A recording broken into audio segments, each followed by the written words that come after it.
Lyra अपने काम में मसरूफ थी कि अचानक एक बच्चा आया और उसने लायरा के हाथ पर काट दिया।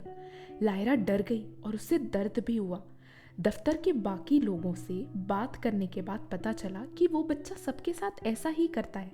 वो सबको जा जाकर काटने लगता था। उस बच्चे की इस हरकत की वजह से उस बच्चे के साथ साथ लायरा और उसके साथियों को भी सज़ा मिलती थी। सज़ा इस बात के लिए कि वो लोग एक बच्चे को संभाल नहीं पा रहे। एक दिन लायरा ने तय किया कि वो उस बच्चे की माँ से बात करेगी कि वो आखिर ऐसा करता क्यों है। अगले दिन जब उस बच्चे की माँ उसे छोड़ने आई तो लायरा ने उसकी माँ को सारा किस्सा बताया और पूछा कि वो ऐसा क्यों करता है। फिर उस बच्चे की माँ ने बताया कि उनके घर में एक पालतू कुत्ता है। वो बच्चा दिन रात उस कुत्ते के साथ रहता है, उसकी हरकतें देखता है कि वो कैसे लोगों पे भौंकता है, चीज़ों को काटता है और इसी वजह से उसकी ये आदत लग गई है। इसलिए वो लोगों को काटता रहता है। लायरा और उसके साथियों को ये बात सुनकर बहुत हंसी आई, पर सबको मिल के इस मसले का हल तो ढूंढना ही था। उस बच्चे को सुधारने के लिए कुछ करना था। लायरा ने एक चेयर उठाई और उस चेयर को जाकर बहुत दूर रख दिया, सारे लोग जहाँ बैठते थे उससे बहुत दूर। अब वो बच्चा जब भी किसी को काटता लोग उसे ले जाकर उस चेयर में बैठा देते। उस बच्चे को बहुत अकेला महसूस होता। उसे ऐसा लगता कि उसे सबसे दूर कर दिया गया है और इस तरह धीरे से उस बच्चे ने अपनी आदत सुधारी।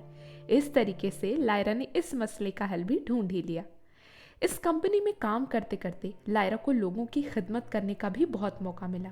लायरा को एक ऐसे इलाके में जाकर काम करने का मौका मिला जहां एक बड़े घर में रहने वाला इंसान जाने से पहले 10 बार सोचे। वो एक बहुत गरीब इलाका था। वहाँ के परिवारों की हालत बहुत खराब थी। लोगों के पैरों में चप्पलें तक नहीं हुआ करती थी और पढ़ाई लिखाई क्या होती है वो तो जैसे उन्हें मालूम भी नहीं था। माँ बाप अपने बच्चों को पढ़ाना लिखाना चाहते ही नहीं थे। थोड़ी उम्र बढ़ने के बाद वो अपने बच्चों से काम करवाते ताकि कुछ पैसे आ सके। वहाँ एक सरकारी स्कूल होता था पर वो भी बस नाम का ही था। वहाँ पर एक ऐसी जगह थी जहाँ पर मछलियों का काम होता था और उस इलाके की सारी औरतें उस जगह पर काम करती। उनके पति तो काम करते ही थे पर अपना घर चलाने के लिए औरतों को भी काम करना पड़ता था। उनके जो बच्चे होते उनकी हालत देख के तो किसी को गुस्से के साथ साथ रोना भी आ जाए। बच्चे थोड़े बड़े होने के बाद से ही नशा करना शुरू कर देते थे। मुंह में गुटखा, पान, सुपारी, ये वहाँ के बच्चों के लिए बहुत ही मामूली बात थी।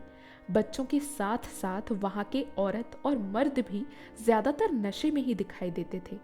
उस इलाके की सड़कें और गलियां भी बहुत गंदी होती थी। जगह जगह पर कचरे बिखरे हुए थे। मछली वाली जगह होने की वजह से वहाँ बदबू इतनी होती कि लायरा और उसके साथियों का वहाँ से गुजरना भी बहुत मुश्किल होता था। वो लोग वहाँ का पानी तक नहीं पी पाते थे क्योंकि पानी भी साफ नहीं दिखाई पड़ता था। उनका वॉशरूम जाना भी दुश्वार हो जाता था क्योंकि वॉशरूम देखने लायक भी नहीं होते थे।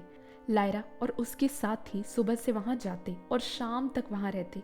पूरा दिन उस जगह पे उनके लिए बिताना एक जंग लड़ने के समान होता था।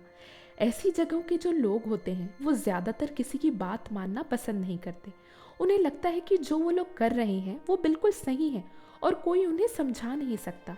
लायरा के लिए उस जगह पे काम करना और उन लोगों को समझाना या उनके लिए कुछ करना एक बहुत बड़ा काम था। पर इतनी परेशानियों के बाद भी लायरा के इरादे में कोई बदलाव नहीं आया। वो तो हमेशा से ही बच्चों और औरतों के लिए कुछ अच्छा करना चाहती थी। लायरा और उसके साथियों ने मिलकर वहाँ खुद की एक जगह खोली जहाँ से वो लोग इलाके के लोगों की मदद कर सकें, उन्हें जीने का सही तरीका सिखा सकें, उन्हें अच्छे काम सिखा सकें और उनकी बुरी आदतें छुड़वा सकें। उन लोगों ने उस इलाके के लोगों की पढ़ाई लिखाई और उनकी सेहत के लिए काम किया। जिस मछली के काम वाली जगह पर औरतें काम करती थी उस जगह के डायरेक्टर ने लायरा और उसके साथियों का इस काम में खूब साथ दिया। उन्होंने उनको जगह दिलवाने में मदद की और आगे चलकर भी लायरा और उसके साथियों की मदद के लिए वो हर वक्त तैयार होते थे। लायरा और उसके साथियों ने मिलकर काम शुरू किया। लायरा अपनी ज़बान के साथ साथ और बहुत सी ज़बानें भी जानती थी। लायरा को उर्दू तो आती ही थी, उसके साथ साथ उसे सिंधी और पश्तो भी बहुत अच्छे से बोलनी आती थी। लायरा ने अपनी इस खूबी का इस्तेमाल किया। वो औरतों को और बच्चों को उनकी ज़बान में सिखाती, उनसे उनकी ज़बान में बातें करती, उनको जब पढ़ाना हुआ या ट्रेनिंग देनी हुई तो उन्हीं की ज़बान में हर चीज़ समझाती। ये उन लोगों के लिए बहुत फ़ायदेमंद साबित हुआ। उनको अच्छी अच्छी बातें बताई और उनकी सारी बुरी आदतें जैसे कि गुटखा, पान मसाला सब छुड़वाया। लायरा ने 2 साल तक ये काम किया और इन 2 सालों में उसने इतनी मेहनत की जिसका कोई हिसाब नहीं। उन लोगों ने वहाँ के बच्चों, औरतों को एक अच्छा इंसान बनाया। लायरा के लिए ये एक नौकरी से बढ़कर था। उसने तो बचपन से ये ख्वाब देखा था कि वो कुछ ऐसा करे जिससे कि वो लोगों की ज़िंदगी बदल पाए, खासकर ऐसे ज़रूरतमंद लोगों की। लायरा ने 2 साल में उन लोगों को इतनी अच्छी जगह पहुंचाया जिसके बारे में कोई सोच भी नहीं सकता था। 2 साल के बाद लोग पढ़ना लिखना जानने लगे थे।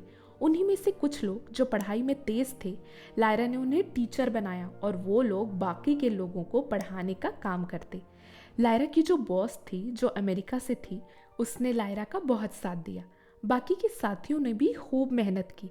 इस तरह लायरा और उसके साथियों ने मिलकर अपनी मेहनत से उस गरीब गांव के लोगों को अपने पैरों पर खड़ा करवाया। क्योंकि इन सब कामों के लिए लायरा को बहुत दूर जाना पड़ता था और साथ में घर की देख रेख भी करनी पड़ती थी, लायरा ने ये नौकरी छोड़ने का फैसला किया। क्योंकि ये एक बहुत बड़ी अमेरिका की कंपनी थी, वहाँ के नियम काफ़ी सख्त होते थे। जब लायरा इस नौकरी के लिए चुनी गई थी तब उससे एक बॉन्ड साइन करवाया गया था।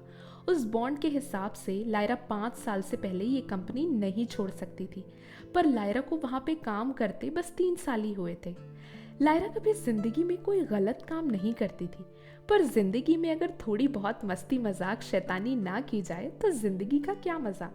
लायरा क्योंकि खुद एक एडमिन का काम करती थी, लायरा ने वो कागज छुपा लिया जो उसे इस कंपनी से जाने नहीं देता। लायरा के लिए अब वहाँ काम करना मुश्किल हो रहा था और लायरा ने ऐसा करने का फैसला किया। और वैसे भी होता तो वही है जो किस्मत में लिखा होता है। लायरा ने जब अपने बॉस को बताया कि वो नौकरी छोड़ना चाहती है, तब वहाँ के लोगों ने वो कागज़ ढूंढने की बहुत कोशिश की, पर सब नाकाम रहे और इस तरह लायरा के लिए ये नौकरी छोड़ना आसान हो गया।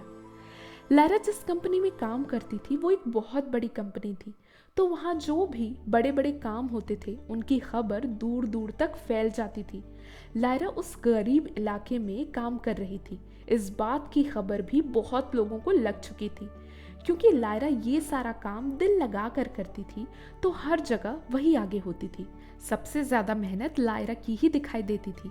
लोगों की भीड़ में लायरा का चेहरा अलग से नजर आता था। एक बार लायरा उसी इलाके में बैठी काम कर रही थी कि अचानक उसकी एक साथी आई और उसने बताया कि कुछ लोग आए हैं और वो लायरा का इंटरव्यू लेना चाहते हैं। तो दोस्तों, आपको क्या लगता है ये इंटरव्यू लायरा के करियर में कितना साथ देगा? अपने अपने थॉट्स कमेंट बॉक्स में लिखकर ज़रूर बताइएगा। अगर आपको आगे के चैप्टर्स चाहिए तो भी कमेंट बॉक्स में लिखकर ज़रूर बताइएगा।